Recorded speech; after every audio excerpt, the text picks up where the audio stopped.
கௌரவ உறுப்பினர் அவர்களே, இன்று காலையிலிருந்து இடம்பெறுகின்ற இந்த ඔබතුමාගේ නම හානියක් නොවන විදිහට සඳහන් වුණේ அமைச்சு தொடர்பிலான விவாதத்தில் கலந்து கொண்டு கருத்துக்களை தெரிவித்த அனைவருக்கும் எனது மனமார்ந்த நன்றியை நான் முதலில் தெரிவித்துக் கொள்கின்றேன். இன்று காலையிலிருந்து நாங்கள் தேடி பார்க்கின்ற போது பல உறுப்பினர்கள் பேசினார்கள்.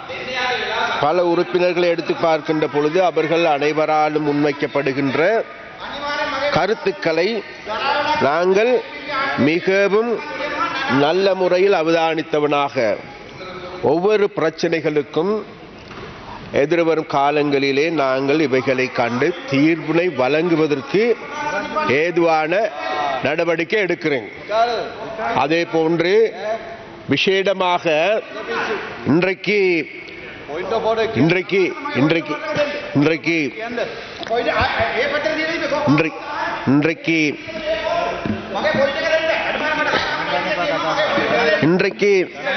விசேடமாக இன்றைக்கு இந்த காலையிலிருந்து இடம்பெற்ற இந்த விவாதத்தின் பொழுது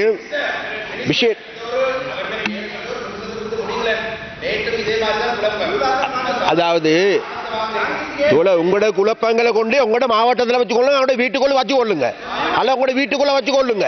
சரியா? ஒன்று நான் சொல்லவா, இது எந்த டைம் இதை டிஸ்டர்ப் பண்ண வேணா, உட்காருங்க. சரியோ? சரியா? அதனால சபாநாயகர் அவர்களே, අරයා පොඩ බැඳලා දාන්න මේ කතානායකතුමනි. ලණුවක් දාලා. හරි. අනේ යනවා යන්න ඕයි සම්සේ. හරි. හරி. நீல அதாவது அந்த சரியா? ගරු මන්ත්‍රීතුමා තප්පර 30ක් කාලයක් ගන්න. අයි තප්පර 30ක් පොයින්ට් ඔෆ් ඕඩර් එකේ තියෙන විනාඩියක්. හරි මට කියන්න දැන් 2021 අපේ DCG මීටින් එකක් තිබ්බා 31 වෙනිදා. 2021 මගේ ෆෝන් එක ට්‍රැක් කරලා 2021 23 වෙනිදා අපේ සභානායකතුමා ලියුමක් දීලා තියෙනවා පොලිසියට මාව අරස් කරන්න කියලා. හැබැයි මට දැනුවත් කරලා නැහැ. එදා දවසේ ඉඳන් අපේ සභානායකතුමා කරන්නේ ඕගොල්ලෝගේ මේ ප්ලෑන් එක තමයි මේවා කරන්නේ. ඒක සම්පූර්ණම වැරදි. පොයින්ට් ඔෆ් ඕඩර් එකක් නෑ. ගරු ඇමතුමා කතාව කරගෙන යන්න.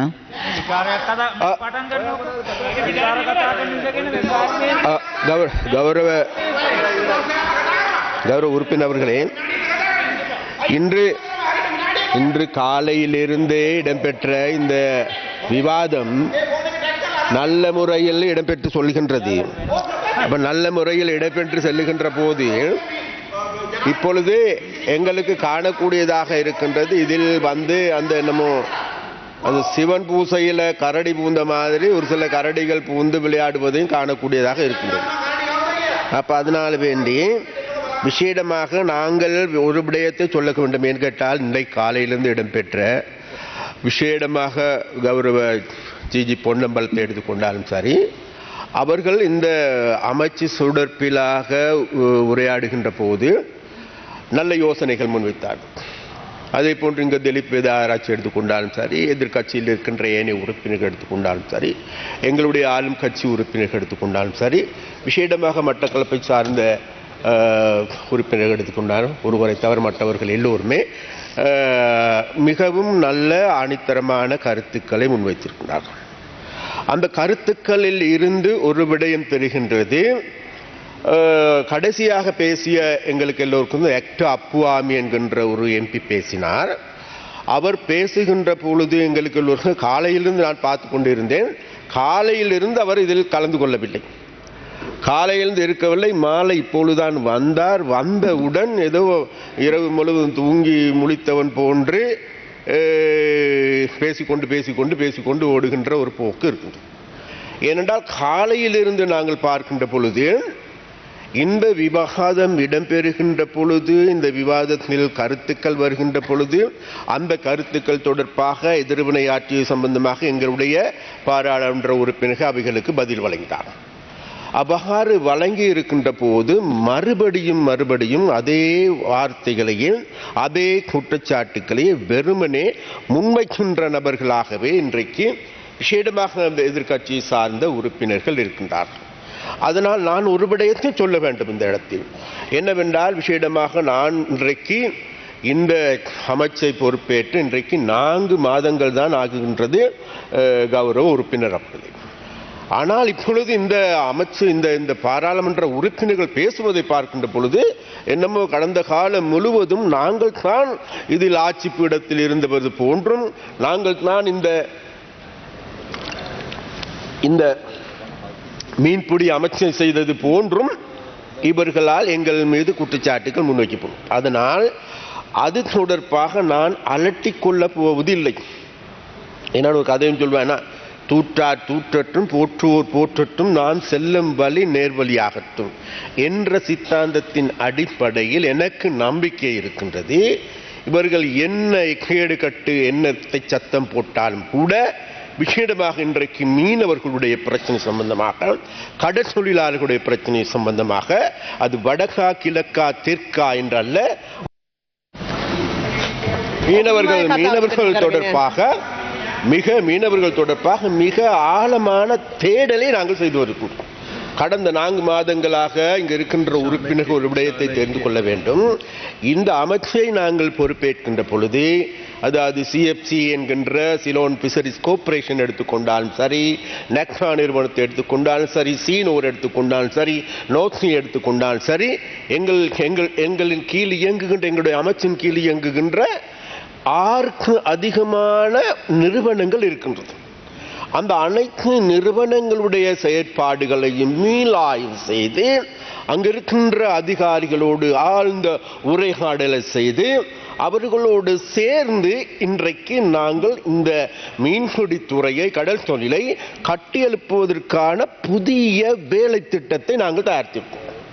அப்ப அந்த வேலை திட்டத்தை தேடுகின்ற போது எங்களுக்கு தெரிகின்றது, இந்த நிறுவனங்கள் அனைத்துமே இன்றைக்கு உடைந்து விழுந்து சீரழிந்து போன ஒன்றாகவே இருக்கின்றது. நாங்கள் சொல்லுகின்றோம், இலங்கையை சுற்றி 200 மைல் கடல், விசாலமான கடல் இருக்கின்றது, கடலில் மீன்கள் இருக்கின்றது, ஆனால் எங்களுக்கு சாப்பிடுவதற்கு மீன் இல்லை என்கின்ற குற்றச்சாட்டை நாங்கள் ஒவ்வொரு நாளும் சொல்லிக் கொண்டு வருகின்ற ஒரு விடயம் இருக்கின்றது.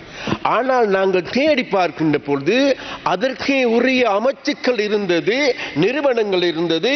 அந்த நிறுவனங்கள் ஊடாக இந்த செயற்பாடுகளை நல்ல முறையில் இது நாள் வரைக்கும் இருந்தவர்கள் முன்னெடுத்தார்களா என்று தேடி பார்க்கின்ற பொழுது மிகவும் கவலையாக இருக்கின்றது. பிரதி குழுக்களின் தவிசாளர் அவர்களே, எங்களுடைய ஒவ்வொரு நிறுவனங்களை நாங்கள் தேடி பார்க்கின்ற பொழுது 1000 மில்லியனுக்கு அதிகமாக கடன் பொறியில் சிக்கி கிடக்கின்றது. 600 மில்லியனுக்கு அதிகமாக வாங்கி, அதாவது தொழிலாளர்களுக்கு வழங்க வேண்டிய இபிஎஃப் நிதியை கூட செலுத்த முடியாத நிலைக்கு தள்ளி வைத்திருக்கின்றார்கள். வாங்கிய கடனும் வாங்கியிருக்கின்றார்கள், வங்கியில் கடனும் பெற்று கடனையும் திருப்பி செலுத்த முடியாத ஒரு நிறுவனங்களாகவே இன்றைக்கு இந்த நிறுவனங்கள் இருக்கின்றது. அந்த வகையில் நாங்கள் ஒரு விடயத்தை சொல்லிக்கொள்ள வேண்டும். இந்த நிலையில் இருந்து எங்களுடைய இந்த மீன்பிடித்துறை அமைச்சை கட்டியெழுப்ப வேண்டிய தேவை, கடப்பாடு எங்களுக்கு இருக்கின்றது. அந்த கடப்பாட்டின் பொழுது இங்க இருக்கின்ற ஒவ்வொரு உறுப்பினர்களும் சுட்டிக்காட்டியது போன்று இந்த நாட்டில் இருக்கின்ற மக்கள் எங்களுக்கு பெருவாரியான வாக்குகளை அளித்தது உண்மை. அது விசேடமாக வடக்கில் இருக்கின்ற மீனவர்கள், மீன்பிடி வாழ்கின்ற மக்கள், கடற்தொழிலாளர்கள் பெருவாரியான ஆதரவை கொடுத்தது உண்மை. நாங்கள் மீண்டும் இந்த இடத்தில் சொல்லுகின்றேன், கௌரவ பிரதி குழுக்களின் தவிசாளர் அவர்களை இந்த சபையிலிருந்து சொல்லுகின்றேன், அந்த மீனவ மக்கள் எங்கள் மீது வைத்த நம்பிக்கைக்கு கடுகளவேனும் தீங்கு விளைவிக்க மாட்டோம் என்கின்ற உறுதிமொழியை இந்த பாராளுமன்றத்தில் இருந்து வடக்கில் வாழுகின்ற மீனவர்களுக்கு நாங்கள் சொல்லுகின்றோம். ஏனென்றால் வடக்கில் வாழுகின்ற மீனவர்களோடு மற்றவர்கள் போன்று சும்மா ஓடி விளையாடுகின்ற விளையாட்டு பிள்ளைகள் அல்ல. நாங்கள் அங்கிருக்கின்ற மக்களோடு, மீனவர்களோடு நேரடியாக சென்று வாழ்கின்றவர்கள். அங்கிருக்கின்ற மீனவர்களோடு சென்று ஒன்றாக அவர்களுடைய சாப்பாட்டையா, அவர்களுடைய தேநீரையா அருந்தி அவர்களோடு வாழ பழகி இருக்கின்றவர்கள். அந்த வகையில் விசேடமாக இன்றைக்கு வடக்கில் வாழுகின்ற மீனவர்கள் அவர்களுடைய பிரச்சனைகளை நல்ல முறையில் நாங்கள் இனக்கண்டு கொண்டிருக்கின்றோம். அந்த மீன்பிடித்துறையை கட்டி எழுப்புவதற்கு இன்றைக்கு எங்களுக்கு தேவைப்படுகின்ற அடிக்கட்டுமான அந்த அடிக்கட்டுமான வேலைகள் அனைத்தையும் செய்வதற்கு இது எனக்கு போதிய நேரம் இல்லை. இருந்தாலும் படிப்படியாக ஒவ்வொரு விடயங்களை நாங்கள் எங்களுக்கு மயில்ட்டு துறைமுகத்தை எடுத்துக்கொண்டாலும் சரி, எங்களுடைய பாயிண்ட் பீடு துறைமுகத்தை எடுத்துக்கொண்டாலும் சரி, மன்னாரில் இருக்கின்ற பேசாலை துறைமுகத்தை எடுத்துக்கொண்டாலும் சரி, முல்லைத்தீவில் இருக்கின்ற துறைமுகங்கள் எடுத்துக்கொண்டாலும் சரி, எல்லா துறைமுகங்களையும் பேசாலை, அதாவது விசேடமாக முல்லைத்தீவு மாவட்டத்தை எடுத்துக்கொண்டால் எங்களுக்கு எல்லோருக்கும் வட்டுவாகல் பாலம் என்பது தொழில் பிடிப்பதற்கு நல்லது ஒரு இடம், நல்லது ஒரு குளம் என்பது எல்லோருக்கும் நன்றாக தெரியும். அந்த இடத்தை புனர் நிர்மாணம் செய்கின்ற வேலையை நாங்கள் முன்னெடுத்து வந்திருக்கின்றோம். அது மாத்திரமல்ல பிரதி குழுக்களின் தவிசாளர் அவர்களே, இன்றைக்கு அது மாத்திரமல்ல, நேற்று முதல் நாள் எங்களுடைய அமைச்சின் கீழ் நாங்கள் மாவட்டங்களில், அதாவது 9 மாகாணங்களில் இருக்கின்ற மாகாண செயலாளர்களை அழைப்பித்து அந்தந்த மாகாணங்களில் இருக்கின்ற பிரச்சனை தொடர்பாக அந்தந்த மாகாணங்களில் மீன்பிடி துறையை கட்டி எழுப்புவதற்கு, அது நன்னீர் பிடிக்கான் அல்லது ஏனைய அலங்கார மீன்பிடித்துறையால் இவைகளை கட்டி எழுப்புவதற்கு ஏதுவான நடவடிக்கைகள் எப்படி எடுக்க வேண்டும் என்று அவர்களோடு ஆழ்ந்த உரையாடலை செய்தோம். அதன் பொழுது எனக்கு ஒரு உண்மை தெரிய வருகின்றது. வேறுமில்ல, இந்த கடல் தொழில்துறையை மாத்திரம் சரியான முறையில் கட்டி எழுப்புவோமாக இருந்தால் எமது நாட்டை இதைவிட ஒரு மாற்றமான இடத்திற்கு கொண்டு செல்ல முடியும் என்கின்ற திடமான நம்பிக்கை எங்களுக்கு இருக்கின்றது. அந்த நம்பிக்கையின் அடிப்படையில் கௌரவ ஸ்ரீ நேசன் அவர்கள் கேட்டுக்கொண்டது போன்று நாங்கள் மட்டக்களப்பு மாவட்டத்திற்கும் அம்பாறை மாவட்டத்திற்கும் திருகோணமலை மாவட்டத்திற்கும் அண்மையில் செல்ல முடியாது போய்விட்டது. நிச்சயமாக அங்கிருக்கின்ற மீனவர்களையும் சந்திப்பதற்கும் அங்கிருக்கின்ற மீனவர்களை கண்டு அவர்களுடைய பிரச்சனைகளை ஆராய்வதற்கும், அது மாத்திரமல்ல அந்த பிரச்சனைகளை தீர்ப்பதற்கு எங்களால் இயன்ற உயர்ந்த பட்ச ஒத்துழைப்பை வழங்குவதற்கும் நாங்கள் தயார் என்பதை இந்த இடத்தில் கூறிக்கொண்டு, அதே போன்று இந்த அமைச்சு தொடர்பாக நாங்கள் பேர்க்கின்ற போது இந்த வரவு செலவு திட்ட விவாதத்தின் போது எங்களுடைய அமைச்சில் இருக்கின்ற செயலாளர்கள், அதில் இருக்கின்ற பணிப்பாளர்கள், அதில் இருக்கின்ற டிஜி ஜெனரல் எல்லாரும் எடுத்துக்கொண்டாலும் கூட அனைவருடைய ஒத்துழைப்பு மிக அபரிமிதமாகவே எங்களுக்கு கிடைக்கும். அதனால் முதற்கு அவர்களுக்கு எங்களுடைய நன்றியை நாங்கள் தெரிவித்துக் கொள்கின்றோம். கௌரவ பிரதிக்குழுக்களின் தவிசாளர் அவர்களே, இந்த அமைச்சு என்பது முக்கியமான அமைச்சு என்பதில் எந்த வாத விவாதங்களும் கிடையாது. இன்று காலையிலிருந்து கருத்துக்களை தெரிவித்த அனைத்து பாராளுமன்ற உறுப்பினர்கள், அது எதிர்க்கட்சியாக இருந்தாலும் சரி, அதே போன்று எதிர்க்கட்சியாக இருந்தாலும் சரி, ஆளும் கட்சியாக இருந்தாலும் சரி, அனைவரும் உண்மையிலேயே மிகவும் ஆணித்தரமான நல்ல கருத்துக்களை வழங்கியிருக்கின்றார்கள், நல்ல ஆலோசனைகளையும் வழங்கியிருக்கிறார்கள். அந்த வகையில் விசேடமாக நான் ஒரு விடயத்தை மாத்திரம் கடைசியாக சொல்லிக்கொள்ள வேண்டும். விசேடமாக இன்றைக்கு இந்த இதுகளை நாங்கள் பற்றி பேசுகின்ற போது ஒரு சில இவர்கள் சொன்னார்கள், அதாவது இன்றைக்கு நாங்கள் நிதி ஒதுக்கீடு செய்கின்ற பொழுது எரிபொருளுக்கான நிதி கிடைக்கவில்லை, படகுகளுக்கு கிடைக்கவில்லை. அதில் முற்றிலும் பொய்யான தகவல். எங்களுடைய அறிக்கையின்படி கடந்த காலங்களில் மாத்திரம் நாங்கள் அதாவது 31,143 படகுகள், பல்லின படகுகள் பதிவாகி இருக்கின்றது. அதில் அவைகளுக்கு நாங்கள் தேடி பார்க்கின்ற பொழுது அதாவது 8 மில்லியனுக்கு அதிகமான ரூபாய் நாங்கள் அதாவது மானியமாக வழங்கியிருக்கின்றோம். அப்போ அது மேலும் மானியம் வழங்குவதற்கு நாங்கள் தயாராக இருக்கின்றோம். மானியம் வழங்குகின்ற பொழுது ஒரு பிரச்சனை இருக்கின்றது. அதாவது மானியம் வழங்குகின்ற போது அந்த மானியங்களை பெற்றுக்கொள்வது மாத்திரமல்ல, அவர்கள் மாதாந்தம் புதுப்பிக்க வேண்டிய தேவை இருக்கின்றது. அந்த புதுப்பிக்காததன் காரணமாக இன்றைக்கு பல்வேறு தடைகள் ஏற்பட்டிருக்கிறதும் தெரிகின்றது. அது மாத்திரமல்ல, இந்த கணக்கு வழக்கு வங்கிகள் ஊடாகவே இடம்பெறுகின்றது. நாங்கள் வங்கிகளுக்குத்தான் எங்களுடைய பணத்தை அனுப்பி வைக்கின்றோம். அந்த வங்கிகளுக்கு அனுப்புகின்ற பொழுது அவர்களால் வழங்கி இருக்கின்ற அந்த அவர்களுடைய கணக்கு இலக்கங்களில் பல்வேறு குறைபாடுகள் காணக்கூடியதாக இருக்கின்றது. அந்த கதை நாங்கள் நிவர்த்தி செய்து கொண்டு சொல்லுகின்றோம். அந்த குறைபாடுகளின் காரணமாக மறுபடியும் நாங்கள் அவர்களை தொடர்பு கொள்ள வேண்டியிருக்கின்றது, மறுபடியும் புதுப்பிக்க வேண்டியிருக்கின்றது. அவ்வாறான ஒரு சிலருடைய காலதாமதங்கள் இருக்கின்றது தவிர வேறு எதுவும் கிடையாது. அந்த வகையில் விசேடமாக நாங்கள் இந்த பிரச்சனையை கூடுதலான கவனத்தை எடுத்திருக்கின்றோம்.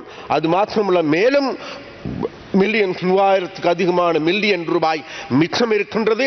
அந்த பணத்தையும் நாங்கள் எதிர்வரும் காலங்களில் இதே மீனவர்களுக்கு, இதே மீன்பிடியில் ஈடுபடுகின்ற படகுகளுக்கு எரிபொருள் மானியமாக வழங்குவதற்கு நாங்கள் தீர்மானித்திருக்கின்றோம் என்பதை இந்த சபையில் நாங்கள் சொல்லிக்கொள்ள வேண்டும். அது மாத்திரமல்ல கௌரவ பிரதிகுலுக்களின் தவிசாளர் அவர்களே, இன்றைக்கு எங்களுக்கு நன்றாக ஒரு விடயம் மாத்திரம் தெரிகின்றது என்னவென்றால், விசேடமாக எங்களுடைய விசேடமாக நாங்கள் ஒரு விடயத்தை கடைசியாக சொல்லிக்கொள்ள வேண்டும். இந்த அமைச்சில் விசேடமாக இந்த நடவடிக்கைகளை முன்னெடுப்பதற்கு எங்களுடைய செயலாளர், அதே போன்று எங்களுடைய பணிப்பாளர்கள், எங்களுடைய இயக்குநர்கள் அனைவருடைய ஒத்துழைப்பு, விசேடமாக எங்களுடைய ஊழியர்களுடைய ஒத்துழைப்பு அபரிமிதமாக கிடைத்தது. அதனால் அவர்களுக்கும் எங்களுடைய மனமார்ந்த நன்றியை நாங்கள் தெரிவித்துக் கொள்கின்றோம்.